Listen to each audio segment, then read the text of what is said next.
자, 오늘 이 시간에 11월 마지막 주일이 되었고, 오늘은 또 우리 아기 예수의 탄생을 기다리는 대림절 첫 번째 주일입니다.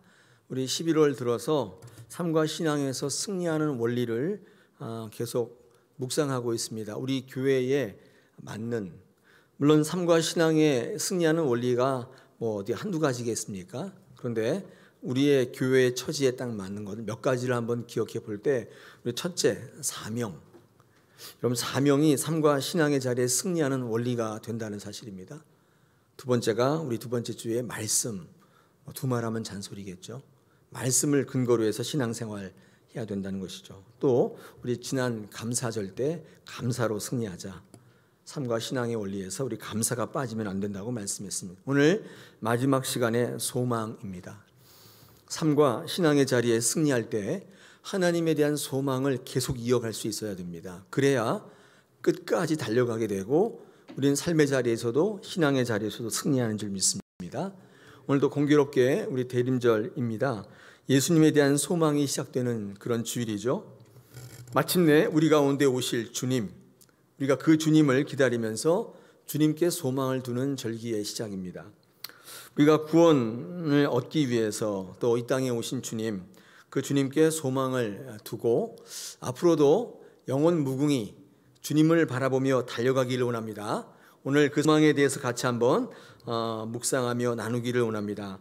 오늘 본문으로 주어진 이 시편은요, 고라 자손의 시편이라고 되어 있습니다. 고라 자손의 시라고 하는 것이죠. 여러분, 고라는요, 레위 증손으로서 이 성전의 봉사를 또 맡았던, 위임받았던 제사장 가문입니다. 민수기 15장에 보니까 이 고라가 처음에 성막에서 이렇게 성전 기구를 담당하는 것들을 했거든요. 기구를 담당하는 그런 봉사를 했었는데, 그렇죠. 기구를 담당했다고 하니까 좀 멋있어 보이지만 사실은 설거지하는 거겠죠. 그 하나님의 성전에 담았던 그릇들 다 이제 씻고 다시 정리해서 가질 때 그것을 운반하는 그런 위임 직임을 맡았던 자손입니다. 그런데 설거지하는 게 좀 불만이었던 것 같아요. 교회 와서까지 설거지 해야 되냐? 내가 집에서도 설거지 지겨워 죽겠구만. 교회에서까지 설거지 시키냐? 그래서 좀 불만이 있었는데 앞에서 멋진 옷 입고 저처럼 아론이 제사장 하는 거 보니까 조금 힘들었던 모양입니다. 그래가지고 다단, 아람, 아비람, 온 이런 사람들과 합세해가지고 반역을 일으켰습니다. 너만 하나님의 사람인 줄 아냐? 나도 그거 할 수 있다. 이 고라가 그렇게 나왔습니다. 아론이 그러면 하나님의 뜻이 어디 있는지 확인해 보자. 지팡이를 가지고, 여러분 그거 보셨죠? 그래서 다단과 아비람과 온은 땅이 갈라져서 산채로 지옥으로 갔습니다. 이게 고라가 그때 등장하죠. 근데 그 사건 이후에 고라 자손은 새롭게 쓰임 받습니다. 고라 자손 이후에, 고라의 그 사건 이후에 고라 자손은 성전에서 찬송을 맡은 가문이 됩니다. 역대하 20장 19절에 보니까 보직이 바뀐 거예요. 이 성전에서는 찬양을 맡았습니다. 여러 가지로 우여곡절이 많았는데 한마디로 하나님께서 기회를 다시 주신 것이죠. 은혜입니다. 오늘 이 시편은 그 고라 자손들이 쓴 시인데, 오늘 이 시편의 전체적인 분위기는 낙심하는 것이고 불안감이 있습니다. 두려움이 있는 것입니다. 아마도 무슨 일이 잘 안 되었던 모양입니다. 오늘 읽지는 않았지만 42편 3절 보니까 눈물이 쥐하로 내 음식이 되었다고 할 정도입니다. 뭔가 단단히 안 되고 있는 것 같아요. 고라 자손은 성전에서 찬송하는 직임을 맡았는데, 그러나 성전에서 찬송은 했지만 정작 나의 일이 안 되는 것 때문에 4절 하반절에 보니까 마음이 상하고 그것 때문에 낙심이 되고 불안해했던 것 같습니다. 특히 5절과 11절 그리고 43절 5절에 넘어가면 같은 노래가 반복되고 있는 것을 볼 수 있습니다. 그렇죠? 절망하고 있는 그 마음을 잘 반복적으로 표현한 건데, 반복되고 있다면 강조한다고 말씀드렸잖아요. 어떻게 반복됩니까? 5절 보니까 내 영혼아 내가 어찌하여 낙심하여 하며 어찌하여 내 속에서 불안해하느냐? 너는 하나님께 소망을 두라. 그가 나타나 도우심으로 말미암아 내가 여전히 찬송하리로다. 이 노래가 계속 반복되고 있습니다. 시편 기자는요 이렇게 얘기합니다. 왜 자꾸 낙심하고 불안해하느냐? 하나님께 소망을 두라는 거예요. 성전에서 찬송하니까 뭐 다 되는 줄 알았던 모양입니다. 낙심이 자꾸 되는 거예요. 불안해지는 겁니다. 어제 뉴스에서 조금 들었는데 굉장히 심각하다. 뭐 변이가 나타나서 안 그래도 뭐 위중증 환자가 많고 사망자가 는다고 하니까 불안한데 거기다가 또 이 맞았던 백신을 무력화시키는 무슨 또 뭐가 나왔다 그러니까 금세 우리 신앙에 영향을 미치죠. 안 되겠다. 교회 가면 죽겠구나.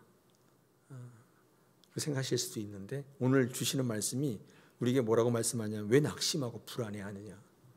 하나님께 소망을 두라.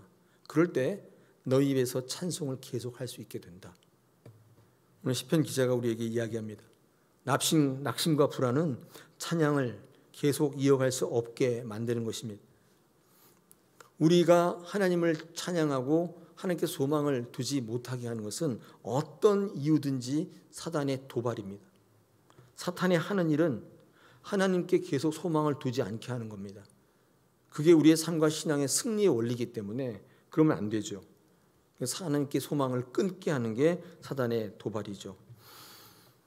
하나님께 소망을 두게 하는 것은 성령께서 하시는 것이죠. 성령은 어떤 형태로든지 하나님께 지속적으로 소망을 두게 만들어요. 어떤 삶을 살든지 어떤 환경에 있든지 관계없어요. 성령이 여러분 가운데 계시면 낙심하거나 불안해하는 게 아니라 기대가 생기고 확신 가운데 거하게 되는 것이죠. 계속 찬송하게 되는 것입니다. 이런 모든 것 가운데에 하나님께 소망을 두려면 한 가지, 전적으로 하나님을 신뢰하셔야 돼요. 하나님을 신뢰하지 않으면 끝까지 바라볼 수 없습니다. 중간에 포기할 수밖에 없어요. 여러분 참 재밌는 이야기일 수 있는데 신앙의 과제 중에 하나가 뭐냐 이렇게 누가 물으신다면 하나님께 소망을 두는 거죠. 근데 이걸 좀 뒤집어 얘기하면 이렇게 얘기할 수 있습니다. 나를 신뢰하지 않게 하는 거예요.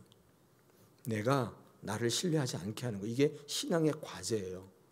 이걸 다른 말로 바꾸면 하나님께 소망을 둔다는 거예요. 아니 목사님 그러면 하나님께도 소망을 두고 나도 신뢰하면 되죠. 그런 건 없어요. 그렇게는 잘 안 돼요. 해보신 분들은 아시잖아요. 신앙의 과제는 내가 나를 신뢰하지 않게 하고 하나님께 소망을 두게 자꾸만 나를 연단하는 것입니다. 이게 신앙의 과정일 수밖에 없고 과제일 수밖에 없어요. 그러니까 신앙을 이어가면 갈수록 하나님께 자꾸 소망이 있으셔야 돼요. 신앙을 이어가는데 자꾸 나에게 소망이 생겨요. 나를 신뢰하게 돼요. 뭔가가 잘못 가는 거예요. 뭔지는 잘 모르겠는데 제가 잘 선포하지 못해서 그런 건지 여러분이 너무 명석해서 그런 건지 뭔가 잘못 가고 있는 거예요. 신앙생활 하는데 하나님께 소망이 없어져요. 그리고 내게 소망이 자꾸 있어요. 내게 남은 시간들이 그렇게 소중하고 내게 소망이 있어져요. 잘 가는 건 아니잖아요. 좋긴 한데 잘 가는 건 아니에요. 신앙의 과제는요, 나에게 소망을 두지 않게 하는 거예요. 우린 2002년도 월드컵 4강 신화를 이루었습니다. 그때 경기장에 이게 뭐죠? 이렇게 하는 거 거기다 꿈은 이루어진다. 그래서 많은 사람들이 어떤 학습을 했냐면 간절히 바라면 꿈이 이루어지는구나. 간절히 바라면 우주가 나서서 도와주는구나. 이렇게 전 국민이 학습했습니다. 멋있는 말이긴 한데 굉장히 위험한 말인 것입니다. 심리학자나 정신명학학자들이 뭐라고 얘기하냐면 인간의 정신에는요 사물을 끌어당기는 힘이 있다는 것입니다. 긍정적인 사고를 한 사람들은 긍정적인 실체를 끌어당기고 부정적인 사고를 한 사람들은 부정적 실체를 끌어당긴다는 겁니다. 나쁜 생각을 하면 나쁜 일을 만나게 되고 좋은 생각을 하면 자꾸 좋은 일을 만나게 된다는 것입니다. 돈만 생각하면 부자가 되는 것이고 건강한 자신을 끊임없이 상상하면 건강해진다는 것입니다.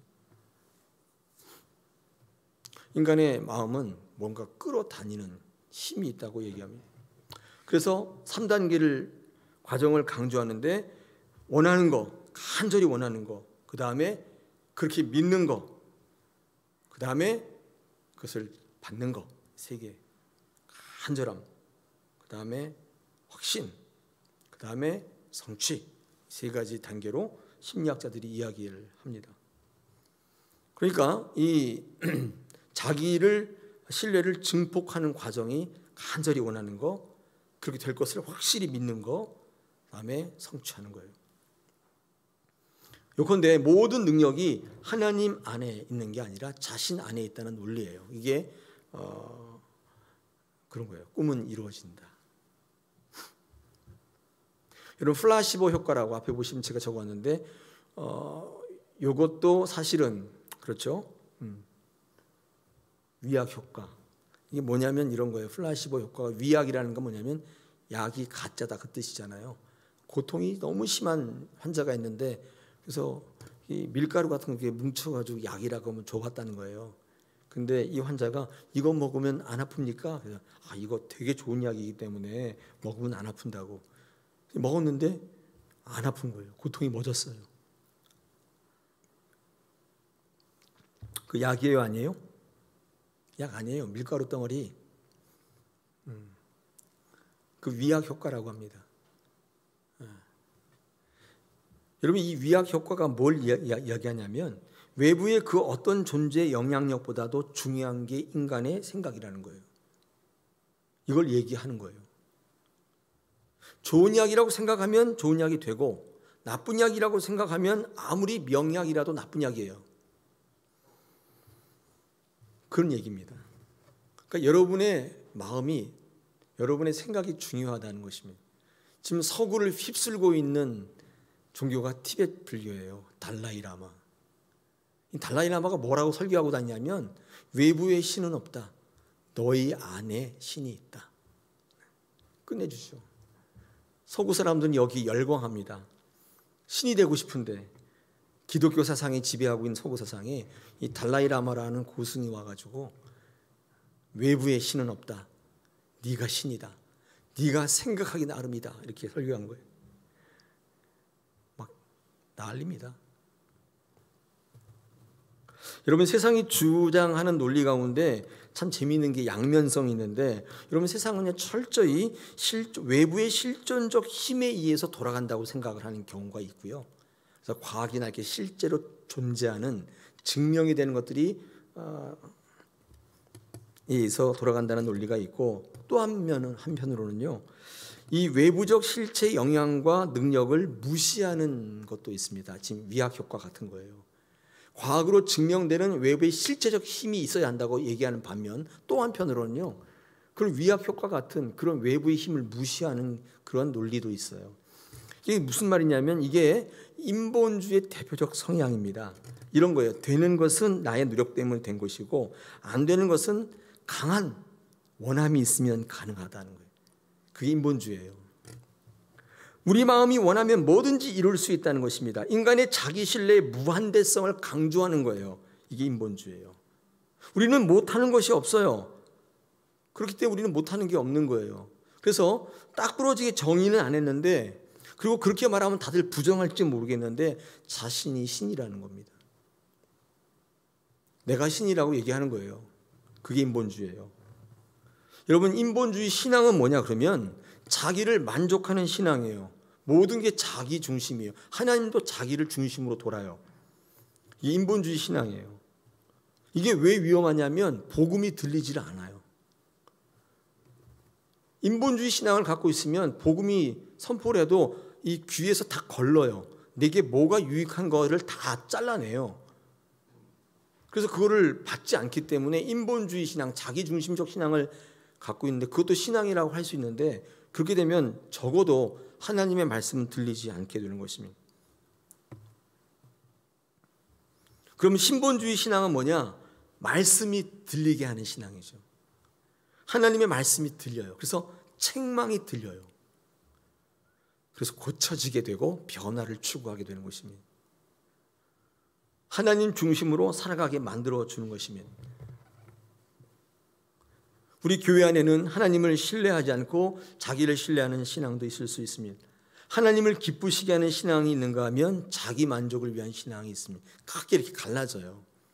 교회 오셔서 신앙생활할 때 오늘은 무슨 유익이 있을까? 이렇게 생각하며 오시는 분이 있는가 하면 어떻게 하면 하나님을 기쁘시게 할까? 이렇게 교회 오시는 분도 있다 그 말이에요. 여러분 어떻게 오셨습니까? 오늘 마지막 주일인데 대림절인데 오늘은 또 나에게 어떤 유익을 줄까? 김도구 목사가 설교하는데 어떤 유익이 있을까? 그렇게 기대하고 오셨습니까? 아니면 내가 우리 다사랑교회에서 어떻게 헌신할까? 어떻게 하면 오늘 하나님이 기쁘신 시간 되게 할까? 여러분 선택하는 신앙 되지 마시고 선택을 받는 신앙 되시길 축복합니다. 우리는 고르는 게 아니라 오히려 우리는 선택을 받게 됩니다. 고르는 신앙 되지 말고 부르심에 응답하는 신앙 되십시오. 말씀 쇼핑하지 마세요. 그냥 이 자리에 선포되는 말씀이 가장 좋다 이렇게 생각하세요. 말씀 쇼핑하고 교회 쇼핑하지 마세요. 부르신 그 자리가 하나님 내게 주신 자리예요. 저도 여러분도 부르심을 받았다고요. 제 이후에 말씀드리겠는데 여러분 그 부르심 때문에 소망이 생기는 거예요. 인간은 소망을 만들어낼 자원이 없어요. 여러분 스스로에게는 소망을 찾을 수 없는 겁니다. 하나님의 부르심을 받았을 때 거기에 순종하면 소망이 생기는 것입니다. 우리 신앙 가운데에도 성도들이 간절한 기도가 있지 않습니까? 원하고 바라는 것들이 많이 있습니다. 이런 것들을 이루어지게 하는 능력이 뭘까? 어떤 분은요 간절함이래요. 그런가요? 간절히 원하면 꿈은 이루어지나요? 이게 월드컵인가요? 간절히 원해서 간절하게 기도하면 이루어진다는 거예요. 여러분의 어떤 정신적 힘이 뭔가를 끌어당기는 건가요? 무한대의 자기 신뢰와 무한 긍정의 힘 때문에 그 기도가 이루어지는 건가요? 간절히 손이 찢어지도록 간절히 기도하면 하나님께서 그 간절함을 보시고 기도를 이루어 주시나요?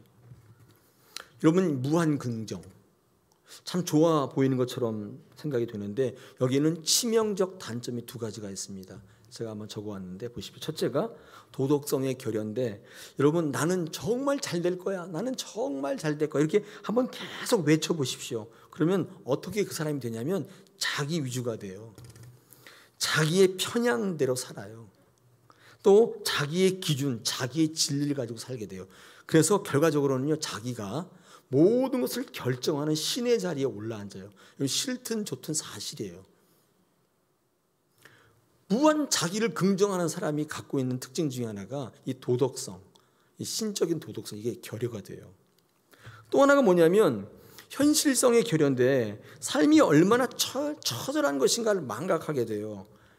이 무한 긍정을 하게 되면요 삶의 처절성이 뭐냐면 성공도 하고 실패도 하잖아요. 근데 이 실패를 인정할 수 없게 되는 거예요. 무한 자기의 긍정은요 결과적으로 오히려 자기가 긍정하고 좋게 되는 게 아니라 망하는데 지름길이 될 수도 있는 것입니다. 안 이루어지게 되면 그 무한 긍정은 무한 자기 비하, 자기 멸시로 끝나는 경우가 참 많습니다. 무한의 자기 긍정의 끝은 부정적 절망으로 끝날 때가 많이 있다는 거예요. 여러분 왜 무한 긍정이 비극으로 끝나냐면 인간은요 무한한 존재 아니에요. 무한한 가능성 있는 게 아니에요. 유한하고 한계 있어요. 우리들이 그렇게 주문을 걸지만 우리의 실존은 무한하지 않습니다. 우리는 한계가 있단 말이에요. 그런데 그렇게 자꾸 외치게 되면 이 세상이 얼마나 처절한 싸움의 자리라는 사실을 망각하게 돼서 나는 다 이기는 줄 알아요. 결과적으로는 비극으로 끝날 때가 참 많이 있습니다. 얼마 전부터, 몇 년 전부터 희망 고문이라는 말이 등장하기 시작해서 신조어예요. 예전에는 희망을 고문이라고 얘기하지 않았어요. 희망 고문이라는 말이 등장하기 시작한 거예요. 여러분, 자신에게 대한 무한 긍정이 왜 자기 절망이 되느냐? 여러분, 이거를 좀 더 정확히 말씀드리면 이런 겁니다. 자기의 무한 긍정이 실패에 대한 건강한 생각을 하지 않게 만들었기 때문에 그래요. 우리가 정말 망하는 것은 무한 긍정의 능력이 없어서가 아니라 건강한 실패에 대한 정의가 없기 때문에 망하는 거예요. 무한 긍정이라는 것은 무한 부정, 무한 실패를 포함해야 돼요. 그게 안 되면 무한 긍정 때문에 비극으로 끝나요. 제가 통계해 보니까 한국은 38분마다 한 명씩 자살을 합니다. 1년 동안 15,000명이 자살로 죽어간다고 합니다. 10만 명당 29명이 자살을 선택하고 있다고 합니다. OECD 국가 가운데 여러분 잘 아시는 것처럼 자살률 1위입니다. OECD가 선진국 아니에요? 근데 그 안에서 우리는 1위예요. 경제적인 문제로 살기 어려서 죽고 관계 어려움 때문에 자살도 하고 여러 가지 이유로 자살하겠지만 이들은 처음부터 자살을 생각했던 것은 아닙니다. 처음에는요, 무한 긍정으로 시작된 거예요. 근데 실패에 대한, 패배에 대한 정확한 정의가 없었던 거죠. 여러분이 한국이 이런 이유 때문에 자살률 1위라는 것은 한국 사람들이 얼마나 자기 신뢰와 자기 긍정이 강력한 민족이라는 것을 반증하는 거예요. 한국이 자살률 1위예요. 자기를 무한 긍정했는데 현실이 그렇지 않았던 거예요. 우리는 학교 다니면서 자기 신뢰와 긍정이 좋은 것으로 배워왔습니다. 사실 긍정의 힘은 좋은 거죠. 나쁜 건 아니죠. 그런데 이 긍정의 힘이 행복의 열매를 맺으려면 무한 긍정과 가능성이 자기에게 있으면 안 돼요. 정말 변하지 않는 상수이신 여러분은 변수예요. 하나님은 상수, 변하지 않는다는 뜻이에요. 거기에 근거를 두어야 돼요. 무한한 가능성이 그때 열매를 맺기 시작하는 거예요. 내 자체가 무한하지 않아요. 조속으로 변개해요. 매일 마음이 천당과 지옥을 오르내려요. 여기 있다가 저기 있다 매일 이래요. 근데 여기다가 가능성을 두게 되면 당연히 비극으로 끝나겠죠. 그래서 자기에 대한 무한 신뢰를 갖고 무한 긍정을 갖는 분들은 궁극적으로 현실적으로 더 이상 서 있을 동력을 어느 시점에 가면 잃게 됩니다. 더 이상 서 있을 수 없게 돼요. 그런 차원에서 저와 여러분은 굉장히 행복한 사람들이에요. 우리의 기준을, 소망을 하나님께 두고 있단 말이에요. 그래서 좀 쓰러져도 아파도 털고 일어날 수 있어요. 하나님 계시니까. 내가 지금 여기서 뭐 죽고 사는가? 나는 여기 사람이 아니야. 내 소망은 하나님 나라에 있잖아. 그래, 뭐 그럴 수 있지. 아파. 그래, 그럴 수 있지 뭐. 나는 너랑 달라. 내가 갈 곳은 여기가 아니야. 난 머물 곳이 여기가 아니야. 또다시 일어나게 되는 것입니다. 자기에게 무한 긍정과 가능성을 가진 분들은 어느 시점이 되면 더 이상 서 있을 수 없게 되는 것입니다. 우리 신앙의 영역에서도 마찬가지입니다. 우리는 신앙생활할 때 무한 긍정의 영역만을 보고 듣고 학습받았습니다. 그래서 어떤 의미에서는 병들고 망하고 떨어지고 배신당하고 버려지고 상처받고 무시당하고 자존심 상하는 것에 대해서 건강한 신앙 고백을 배운 적이 없어요. 무한 긍정만 배웠다. 무한 긍정의 강력한 힘은 무한 부정에 대한 건강한 신앙 고백을 전제하는 것입니다. 신앙생활하다가 망하면 어떻게 되는가? 하나님의 일을 하는데 고통받게 되고 욕먹게 되고 자존심 상하게 되고 상처받을 때 어떤 고백이 필요한가? 여기에 대한 정의가 없으면 무한한 긍정만 배우신 거예요. 그래서 결과적으로는 비극으로 끝나는 경우가 굉장히 많이 있는 것입니다. 우리 민수기 13장에 가데스 바네아에서의 이 가나안 땅 12명의 정탐 사건이 있지 않습니까? 이스라엘 민족들은 애굽에서 무한 긍정의 힘을 가지고 출애굽했으면 가면 될 거야. 우리는 노예에서 벗어날 수 있어. 무한 긍정으로 나온 거죠. 구원의 행보를 이어가던 이스라엘 백성들은 이 가데스 바네아에서 이 10명의 정탐꾼의 부정적 보고로 일순간에 비극으로 끝납니다. 다 죽습니다. 다 죽고 없어져요.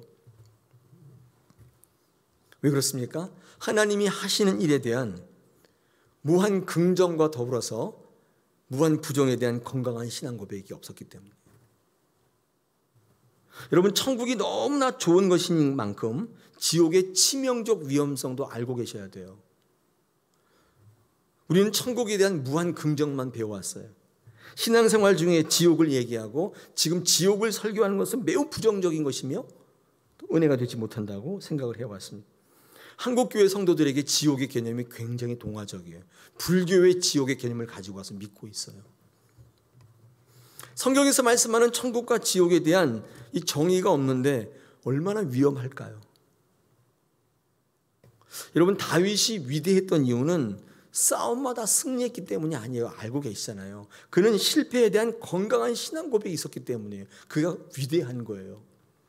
하나님에 대한 무한 긍정은 승리했을 때뿐만 아니라 실패했을 때에도 유효했던 것입니다.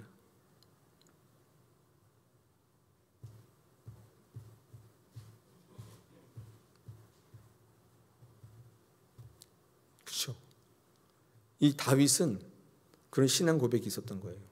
실패했을 때, 신앙은요 일종의 반응인데 잘 될 때의 반응, 안 될 때의 반응이에요. 그게 신앙이에요.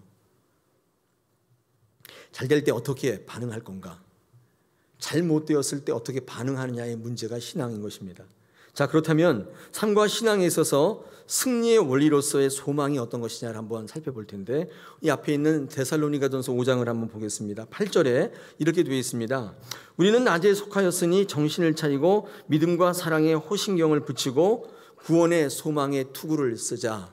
제가 성경을 읽다가 우리 지난 창세기 강의 이전에 새벽기도 때 데살로니가 전후서를 강의했는데, 제가 이 말씀을 보면서 우리 특히 8절 하반절에 구원의 소망의 투구를 쓰자고 하는 성경을 읽으면서 어떤 게 생각났냐면, 그 밑에 보시면 에베소서 6장 17절이 생각났습니다. 거기는 뭐라고 되어 있습니까?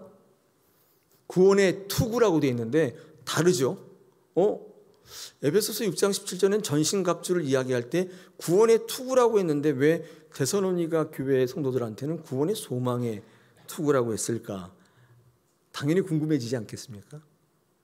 같은 건데, 같은 사람이 쓴 거잖아요. 그렇죠? 여러분, 투구가 뭐냐면 머리를 보호하는 장비입니다. 머리를 보호하는데, 머리가 어떤 기관이냐면 여러분이 생각하는 걸 이렇게 주관하죠. 심장이 생각하는 거 아니잖아요. 머리가 생각하거든요. 뇌가. 여러분, 그런데 우리의 생각이 영적 전쟁 중에 얼마나 중요한 것이길래 투구까지 써야 되느냐, 이런 문제죠. 여러분, 생각해 보십시오. 신앙생활할 때 여러분이 도전을 받고 문제가 생기고 시험을 받게 된 적이 언젠가 한번 떠올려 보십시오. 돈이 없을 때인가요? 건강을 잃었을 때인가요? 한번 떠올려 보십시오. 저는요 이럴 때인데, 물론 그럴 때도 시험을 받기는 한데, 이게 한번 전체적으로 한번 딱 포괄해서 얘기하면 이런 데인데, 하나님에 대한 기대와 하나님의 나라에 대한 확신이 없어졌을 때예요. 그때 신앙에 엄청난 위기가 와요. 한마디로 말하면 하나님의 나라와 하나님께 대한 소망을 잃어버렸을 때예요. 그때는 더 이상 신앙생활을 할 수 없게 돼요. 기대가 없는데 어떻게? 여러분, 오늘 이 시간 여기 올 때는 그래도 기대가 있어서 오신 거 아니에요? 맞나요? 그럼 무슨 확신이 있어서 온 거 아니겠습니까? 그렇죠. 근데 우리의 신앙이 도전을 받고 쓰러지기 일보 직전이 언제냐면, 물론 아플 때, 돈이 없을 때도 그런데, 근데 그거는 어떤 일부분인데 정말 통칭적으로 말하면 기대와 확신이 없어질 때예요. 이때는요 소망을 잃어버리게 돼요. 이런 소망이 있으면 살아갈 수 있거든요. 소망이 없으면 못 살아가요. 언제 한번 제가 얘기 드린 것 같은데, 시베리아 벌판에 끌려갔던 우리나라의 초창기의 이 벌목공들, 일제시대 때 거기 끌려가서 근데 그 사람들이 살아남은 사람들 가운데 특징이 뭐냐면 가족 사진을 갖고 있었던 사람입니다. 매일 그걸 꺼내보면서 언젠간 만나게 될 거다. 살아남는 거예요. 근데 소망이 없는 사람들은 다 포기하게 돼요. 삶을 포기하는 거예요. 소망은 우리가 계속 살아가게 하는 힘, 달려가게 하는 힘이에요. 우리 신앙이 위기를 만든다는 것은 뭐냐면 그 소망이 끊어진 것입니다. 사단은요, 이 소망을 끊어뜨리기 위해서 머리를 공격하는 거예요.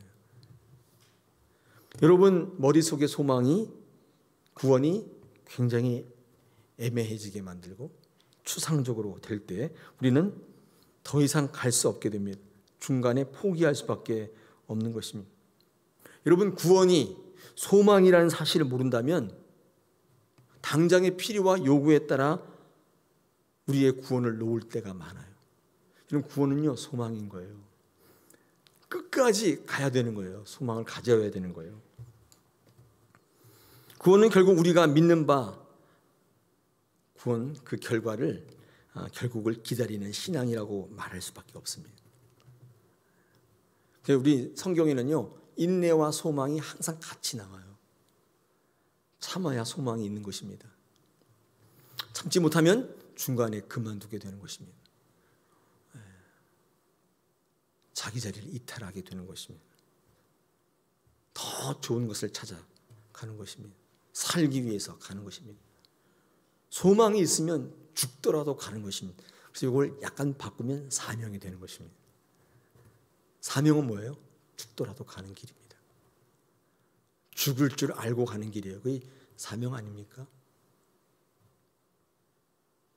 성경에서 구원을 이야기할 때 삼중시제라고 해서 과거, 현재, 미래가 다 등장합니다. 이런 거예요. 시작할 때는 예전에 죄인 되었던 우리가 구원을 받게 된 거죠. 그래서 과거적인 요소가 있죠. 그런데 우리는 미래에 궁극적으로 도달할 구원의 영광을 바라보는 것이죠. 이게 미래적 구원인데, 그렇기 위해서 오늘 이 시간 지치거나 낙심하지 않고 포기하지 않고 끝까지 달려가는 이 현재를 요구받고 있는 거예요. 구원은 어느 시점, 미래 시점이 일어나는 일이 아니라 과거에도 지금 이 순간에도 앞으로 올 시간적인 게 계속 일어나고 있는 거예요. 결과적으로 우리가 이 투구를 쓸 수밖에 없는 것은, 구원의 투구를 쓸 수밖에 없는 것은 낙심하지 않게 하시기 위한 거예요. 사단의 공격을 받아서 소망을 잃어버리고 이제 살아갈 힘이 없다, 그냥 될 대로 되라, 그리고 그냥 중간에 다 팽개치고 그렇게 되는 거예요. 그래서 구원의 투구를, 소망의 투구를 써야 되는 것입니다.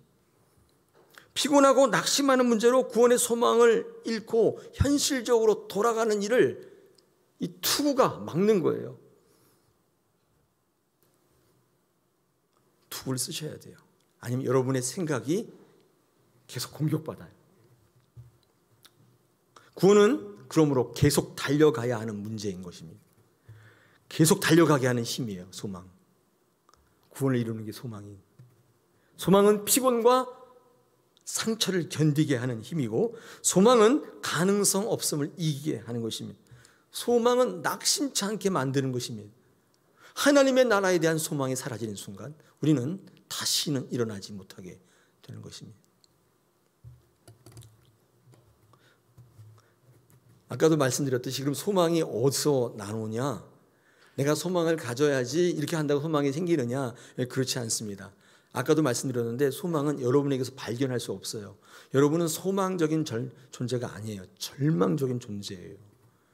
여러분 한 명만 딱 놓고 볼 때 얼마나 절망이 되는지 몰라요. 거기에 하나님에 대한 신앙을 딱 빼고 여러분 자체로만 딱 보면 굉장히 절망적이에요. 여러분에 대한 소망은 어디서 나타나느냐? 하나님이 여러분을 부르심에 있어요. 여러분을 부르시는 거예요. 우리에게는 소망의 근거가 없지만 하나님이 부르실 때 그 부르심에 순종하게 되면 그때부터 우리에게 소망이 생기기 시작하는 거예요. 삶과 신앙의 자리에 승리하는 힘이 생기기 시작하는 거예요. 아무리 나를 넘어뜨리려고 해도, 공격해도 넘어지지 않는 힘, 오뚜기와 같은 힘, 넘어져도 7번 다시 일어나는 의인됨, 소망에서 나타나는 거예요.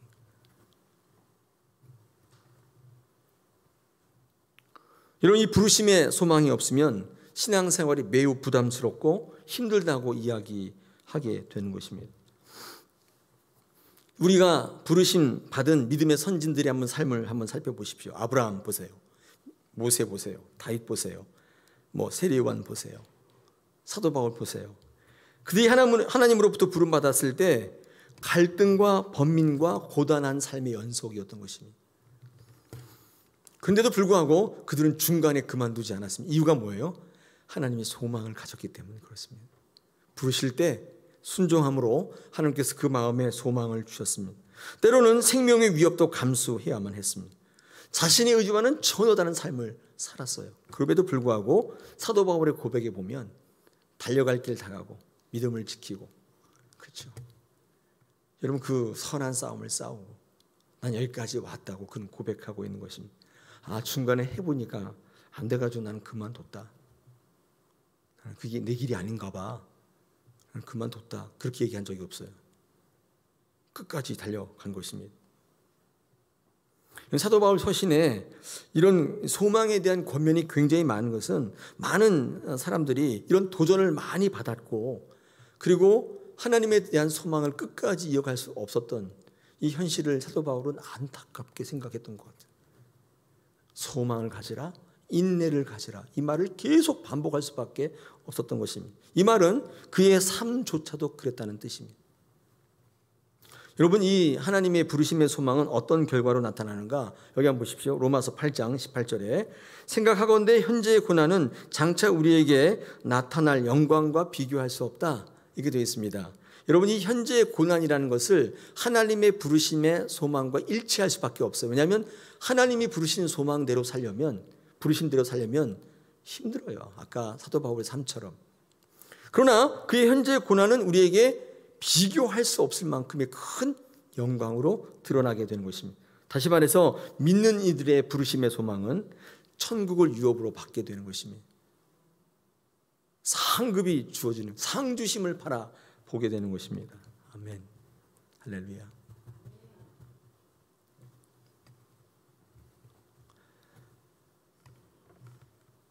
아프리카 밀림 깊은 곳에 사파리 여행을 하는 어떤 여행객이 있었는데, 그 앞에 안내인이 이 정글용 칼 가지고 키 높이만큼 그 나무를 막 자르면서 가시덤불을 헤쳐가면서 그를 인도합니다.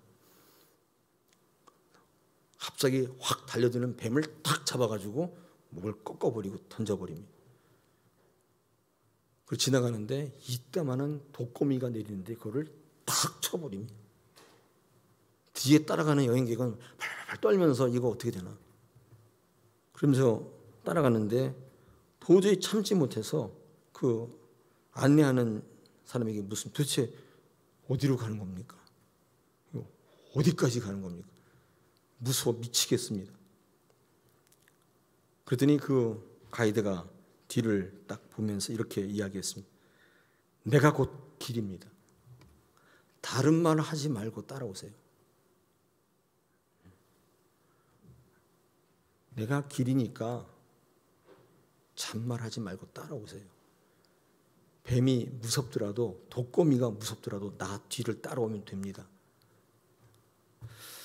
이게 하나의 얘기인데, 이 얘기를 읽는데 굉장히 마음이 든든해지는 것을 느낍니다. 여러분, 하나님께서 여러분에게 소망 주시기 위해서 정구를 바꾸시는 방법을 택하지 않을 겁니다. 위험을 제거해 주는 방법도 택하지 않을 겁니다. 하나님이 여러분에게 주시는 소망은 하나님께서 우리 곁에 직접 오시는 것입니다. 우리 앞에 앞서 가시는 거예요. 우리 소망인 것입니다.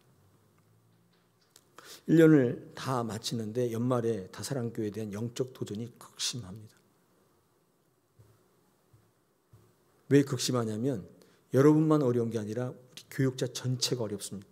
이런 적이 한 번도 없었어요. 말씀이 읽혀지지 않고 기도가 되지 않고 상당한 도전을 받고 있습니다. 연말이라서 그런가요? 여러분, 이 도전 가운데 하나님의 소망을 놓으면 안 되겠습니다. 그 놓은 자리에 여러분이 필요한 여러분의 요구를 치우시면 안 돼요. 하나님의 소망을 계속 이어가야 됩니다. 그게 우리 교회 전체적인 분위기가 될 수 있도록 우리는 한 분 한 분이 하나님 앞에 달려나가야 되는 것입니다. 할렐루야. 그때 여러분 또 일어날 수 있는 거예요. 2022년도에 쓰러지는 일이 없을까요? 있을 겁니다. 그런데 그때 그 쓰러지는 것은 하나의 과정일 거예요. 결과적으로 결론으로 결착되지 않을 거예요. 하나님 안에 있을 때, 소망을 가질 때 쓰러지는 것은, 실패는 과정이지 결과가 아니에요. 쓰러지는 것이 결과가 되지 않도록 소망 가운데 달려가야 할 줄 믿습니다. 삶과 신앙의 자리에 반드시 승리할 거예요. 할렐루야.